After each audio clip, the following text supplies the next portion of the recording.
UGC regulation 2 दिन में stay लग जाता है सवर्णों के विरोध करने पर। और ईडब्ल्यूएस आरक्षण जो है, ईडब्ल्यूएस आरक्षण आया 19 में और सारी कोर्ट्स वगैरह की बाधाओं को पार करके 22 से इंप्लीमेंट हो गया और तब से सारे स्टेट्स में, सारे सेंटर में वो पूरी शक्ति से इंप्लीमेंट हो रहा है।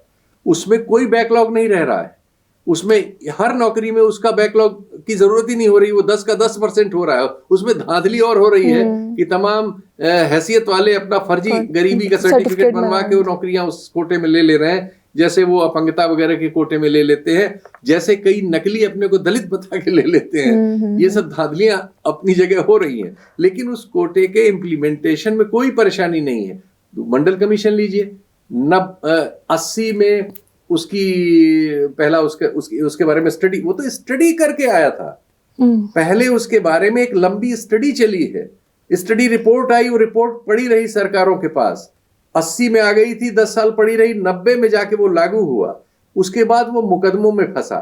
पहले 3 साल में सुप्रीम कोर्ट ने ओके किया, फिर राज्यों के मुकदमे चले। 2014-15 में जाके अभी वो फुली इंप्लीमेंटेशन अगर उसको कहिए तो उसको लगे कितने वर्ष, 25 साल लग गए।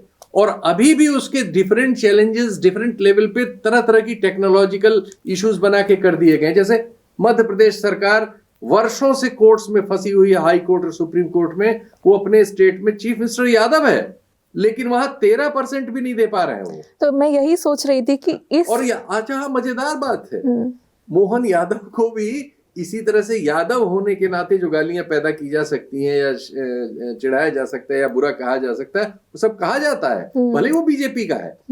तो ये जो जाति वाला हमारा कैरेक्टर है, ये बड़ा विभत्स है। शायद दुनिया में इस तरह का कुछ नहीं है जो हमारी कास्ट सिस्टम है। यूजीसी को लेकर जो प्रोटेस्ट हुए हैं उसमें तो नरेंद्र मोदी जो कल तक इनके लिए विश्व गुरु थे और भगवान थे, अब वो तेली बन चुके हैं। जातिवादी गालियां भारी मात्रा में दी गई हैं, ऐसी गालियां हैं। और उनके वीडियो बना के कोई डर नहीं रहते, वो जानते थे कि सरकार उनकी है और उनको इस पर कोई एक भी मुकदमा कहीं नहीं हुआ।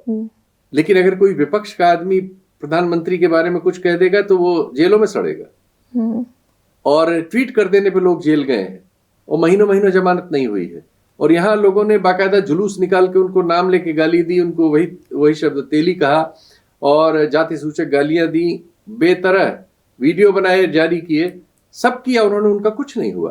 और किसी आंदोलन पर कहीं लाठी नहीं बरसी। और सरकार की रुचि उस मामले में एक्चुअली पिछड़ी जातियों या उनको न्याय देने की नहीं थी, उनकी रुचि थी उससे राजनीतिक रूप से, क्योंकि कोर्ट का फैसला था, वो सरकार का फैसला नहीं था। सरकार ने बेमन से एक चिट्ठी निकाल दी थी और बड़ी खुशी से उसको कोर्ट में सरकारी वकील ने मुंह ही नहीं खोला और प्रेम से स्टे स्वीकार कर लिया। तो ये सब बहुत बड़ी धांधली होती है समाज के ज्यादा बड़े हिस्सों को हिस्सा न देने की। जो रिजर्वेशन की पॉलिसी अंबेडकर साहब के जमाने में अडॉप्ट कर ली गई थी संविधान में, और पहले तो SC/ST के लिए ही हुई।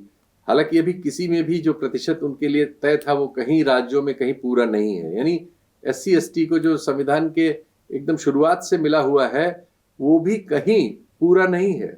इसके बाद पिछली सदी के आखिरी दशक में मंडल कमीशन की सिफारिशें लागू हुई तो पिछड़ी जातियों को भी उसमें मौका मिला मंडल कमीशन के जरिए। लेकिन विभिन्न राज्यों में तरह तरह की बदमाशियों के जरिए उस प्रतिशत को पहले तो कोर्ट्स में बहुत देर तक उसको लटकाया गया और फिर विभिन्न स्टेट्स भी कोर्ट्स वगैरह में गए।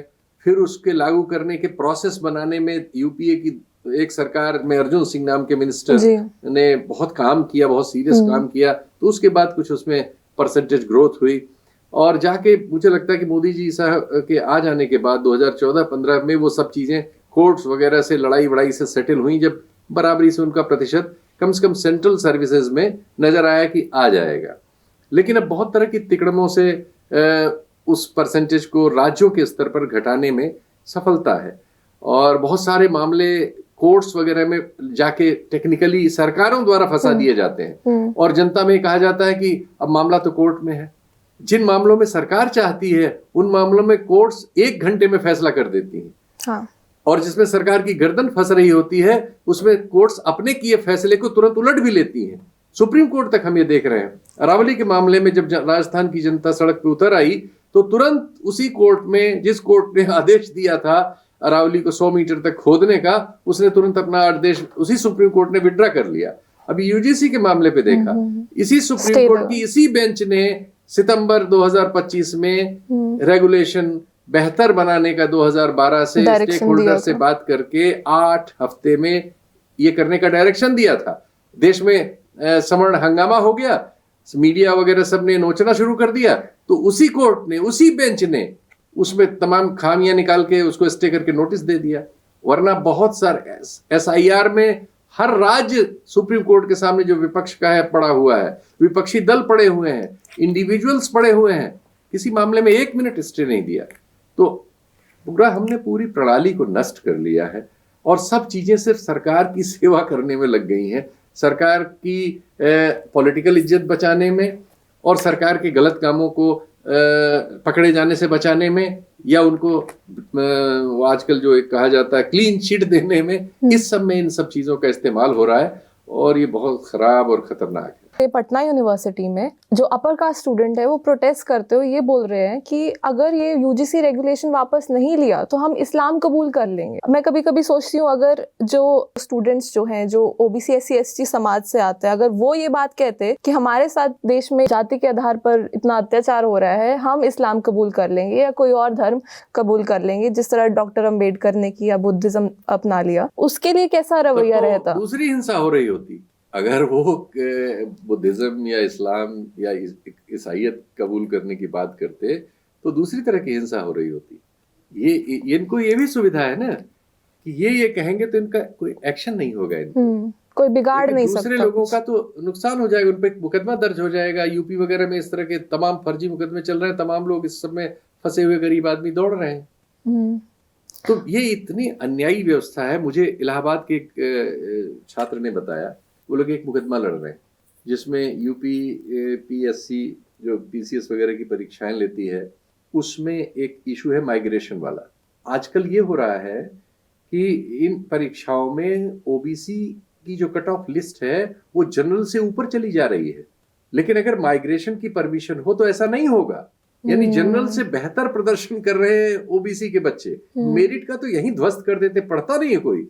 आंकड़े देखो भाई, यूपी में 2-3 बार ऐसा हो चुका है कि OBC की मेरिट बीजेपी के राज में, अखिलेश यादव के राज में नहीं, आजकल में इन सालों की परीक्षाओं में OBC की मेरिट जनरल से बेहतर है और इवन SC की मेरिट बहुत अच्छी हो गई है। ST बेचारे बहुत पीछे हैं, इसलिए उनकी सबसे नीचे रह जाती है। उनको तो और सपोर्ट की जरूरत है एक्चुअली हमारे यहाँ। तो उसमें माइग्रेशन का एक क्लॉज है कि अगर आपने कोई सुविधा नहीं ली है और आपने एज की या और चीजों की जो सुविधा रिजर्वेशन में होती है, और नॉर्मली आपने रिजर्वेशन के लिए अप्लाई कर दिया था क्योंकि आपके लिए कोटा था, लेकिन आपकी मेरिट अच्छी है, तो आपको नॉर्मल में माइग्रेट कर देना चाहिए। इस तरह के जजमेंट्स हैं सुप्रीम कोर्ट के, लेकिन अनफॉर्चुनेटली इधर कोर्ट्स के जजमेंट बड़े कॉन्ट्रेरी आ रहे हैं। कुछ जजमेंट इधर के हो जाते हैं, कुछ जजमेंट उधर के हो जाते हैं। ये जो फैसला था इस मामले में ही, जो ये 10% दिया गया है EWS वाला, ये भी 3-2 से हुआ था। 2 जजेस इसके खिलाफ थे, 3 जजेस इसके फेवर में थे।